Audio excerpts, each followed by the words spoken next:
much, man. Sure. All Jeff, I right. can't thank No you problem. enough. And Zion, say hello. Hi. There we go. I got some questions for you, Jeff, and some of these are All right, from let's do it. Zion. So I'll get started here. When you look back to Fort Washington, Maryland, man, which Mhm. I was just there last week, Jeff, by the way. Really? I Huh. love we lived in Washington and DC area for 5 years, man. I loved every minute Yeah. of it, Jeff. Oh my Yeah. gosh, dude. When you look back on that, did it influence you in your writing in any kind of way? Yeah, in a big way. I think, I lived on this street called Glasgow Way in Fort Washington, and it was a hill, and so Greg and Rowley, they live on the hill. Greg lives in the middle, Rowley lives at the top, just like me and my best friend did. And so, I think all of us as writers, we go back to our childhood forms as this foundation for us. And so I'm being sometimes pretty literal about Greg's world and the world that I grew up in. So definitely the stories in Wimpy Kid are sort of set in that world that I grew up in. Wow, man. I want to know this one. And all the question I'm going to ask you today, this is probably the most important one for me, Jeff. I mean, honestly, Zion may disagree. How do you captivate kids' attention, man? There's not a kid in America that's not read your book. Man, are you about you? How's that happen, man? Well, thank you. Yeah, all I'm really doing is taking the things that happened to me as a kid, remembering them, and then sort of repackaging them, right? So Zion, I'll bet there are 500 things that have happened in your life that have just been funny things that have happened that you think to yourself, oh, that's funny, that's a happy memory, or that makes me laugh. But you could put it into a book. That's what I did, is I just kind of put everything through the fiction blender, and then it comes out as Diary of a Wimpy Kid. Which is why we have the poster here. Yeah. When you sit down to write, Jeff, is there a system that kind of goes along that you kind of stick to in this? Yeah, it's really mixed. I have this way of writing my books, and it's this process. It's called systematic inventive thinking, which sounds sort of Wow. boring when I say it out loud, but it's this whole process that allows me to be creative without having to just wait for inspiration. But right now I'm writing a screenplay, for Disney Plus, and I'm really struggling. So it's like I'm not using that system. I'm just trying to wait for funny ideas to come, and maybe I need to go back to that system. Now, when you're getting ready for this Disney film that's coming up, man, does the Yeah. weight of the world come down on you? Jeff? This is huge, man. Yeah. Sometimes it does. Yeah. Sometimes I think, wow, there's a lot of people waiting for me, and Yeah. it adds to the pressure, which doesn't help me with my writing. So it gets pretty heavy. And when I write a Diary of a Wimpy Kid book, I'm thinking there are millions of kids who are going to read this book. I better do my best here. So I do feel a lot of pressure. And do you tend to write like alone, Jeff, or do you go to a bookstore, or where do you tend to go to have that writing time, man? I go sometimes, I'm at home, and sometimes I will sit in my car at the cemetery, right? Which just sounds really kind of crazy and weird, but it's a place where I can, go, and I'm in my car where I'm comfortable, and then nobody's really bothering me, the outside Yeah. world. So it's actually a pretty smart place to write. Wow. Okay, Zion, your question's number 4. What is it? I would like to know if I would ever grow up. Does Greg ever grow up? I never know. No, unfortunately, I think this is what's kind of magic about cartoon characters, is that they don't change, right? Yeah. Is that when you see Bart Simpson or Mickey Mouse or Donald Duck, like they don't get a year older every year. And Mhm. that's really different than something like Harry Potter, where the characters get 1 year older with each year of school. And I think that people like cartoon characters for that reason, is because they're sort of frozen in time in a way. Yeah, it's pretty neat. I heard you say that in another. You were being interviewed by someone, and I had never thought of that. Honestly, Yeah, I was like, yeah. wow, that's why I like Charlie Brown. Right, right. It's kind of He's one of the reliable, things right? Yeah. here. Okay, who influenced and shaped you, man? Just in your writing style, who are your mentors? Who are your people that you look up to? Yeah, I used to like newspaper cartoonists like Charles Schultz. You mentioned Charlie Brown, Yeah. Bill Watterson, who did Calvin and Hobbes, and I liked a guy named Gary Larson who did The Far Side. But my biggest hero in writing is a person named Carl Barks, who he Huh. created Donald. He created Uncle Scrooge McDuck. And he wrote these great stories in the 1940s, 50s, and 60s that are, it's my favorite form of literature and storytelling, actually. It's those comic books. And that makes you kind of these are all folks you look up to and go, man, how can I kind of not measure up, Greg, but just not sorry, Jeff, not measure up, but just go, okay, I want to kind of see what they're doing so I can do it too. Does that make sense there? Yeah, it's a little different, I'd say, because those cartoonists are they're much more talented than I am in terms of the way that they Wow. draw, right?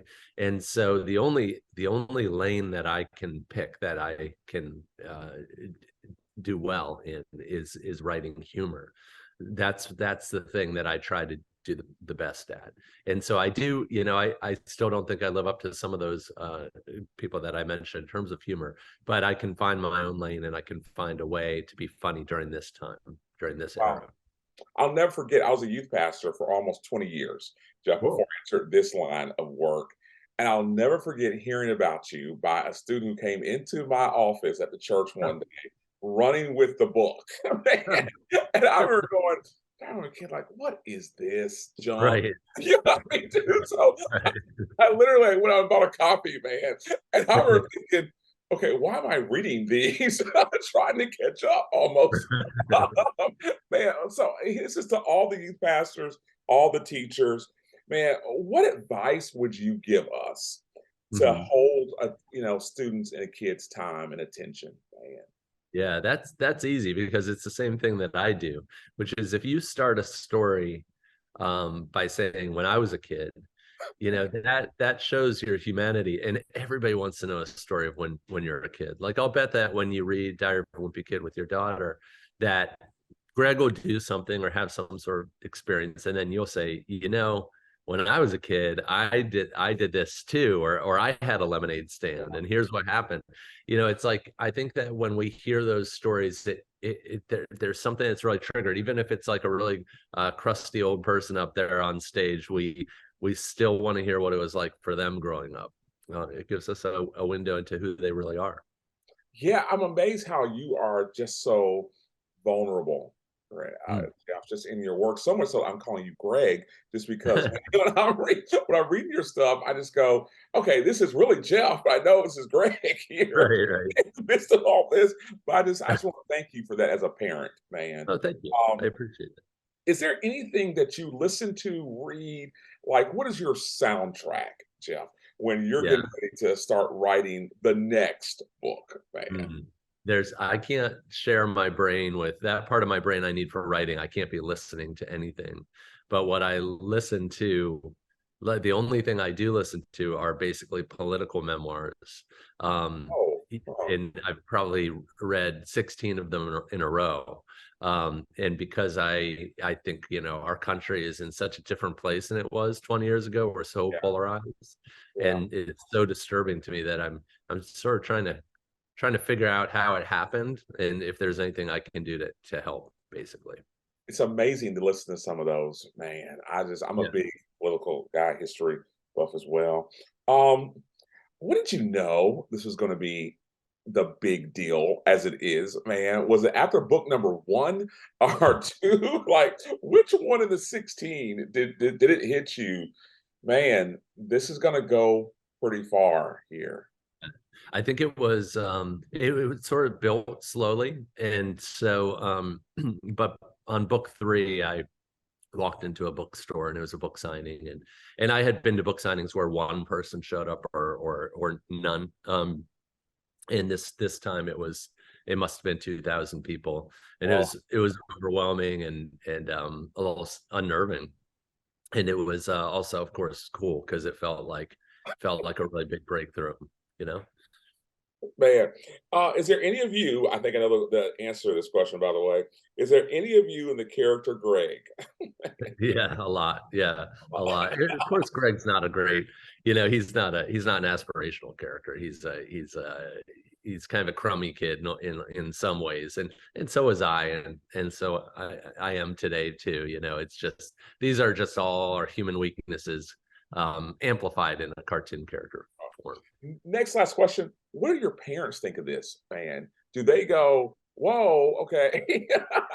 Yeah, I Where I are we think going it's with taken this? I think it's taken us all like a long time to adjust to, to what's happened with Diary of a Wimpy Kid. And of course the characters in the book are sort of funhouse mirror versions of my family members. So I think it's taken us all a while to get used to this weirdness of kind of a parallel life, like a fictional life, and then what's our real life. So, last question here. I know this is a big deal to you, Jeff. How much has your faith influenced you? Just overall, I know you visit with the Pope, which is pretty cool. How much has that influenced you along the Yeah. way? Yeah, a lot. I'd say it's sort of the bedrock of it's a starting point, right? How we're raised in any way, whether we're talking about faith or education or language or environment, those are the things that are those are the building blocks of who we become. And it's actually fun in the Diary of a Wimpy Kid world to have that as a piece of Greg's life. Like in one of my more recent books, I had a kind of a fun sequence where Greg is imagining what he would do to change church to make it more interesting. And he learns a lot of lessons from professional sports, events like cheerleaders, and they have a t-shirt gun where they shoot, stuff into the crowd, and that you get a seat upgrade and all that, a pew upgrade and all this kind of stuff. So it's fun to kind of have that as a part of who I am and who I was growing up, because then I can put it into my books. Man, it's amazing. Now, John, anything you want to ask before we let Mr. Jeff go? I know you got the poster there. You want to hold it up? We got the poster based Yeah. off of if you bought the book early. And Oh, so nice. Zion Oh, literally cool. came to me like weeks Wow. prior to coming Wow. out. He goes, the new one's coming out. We got to get to Barnes and Noble. So, I haven't actually seen that. Could you hold it up fully? Because I haven't seen it, like the whole thing. That's nice. Was it folded at all? That looks like it's rolled up. no, Wow. they literally just had it like in a big sheet there, Wow. man.